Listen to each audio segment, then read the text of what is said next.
सगळीकडेच पडणार आहे जवळपास 10 दिवस मुक्काम नाही. 10 दिवस मुक्काम. हो. दररोज तर 2-2 आपण मागे सांगितलं 3-3 दिवस प्रत्येक भागात जाणार आहे. हो, तुम्ही सांगितलं होतं मागच्या अंदाजामध्ये. हो.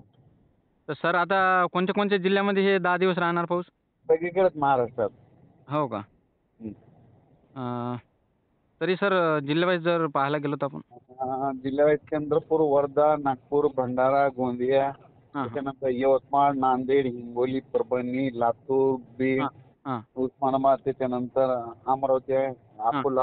अकोला, वर्धा, हं, हं, बुलढाणा, हं. जालना, संभाजीनगर, बीड जिल्हा, तसेच संभाजीनगर, त्याच्यानंतर धुळे, नंदुरबार, नाशिक, तिकडे उत्तर महाराष्ट्रात अतिवृष्टीच होणार आहे.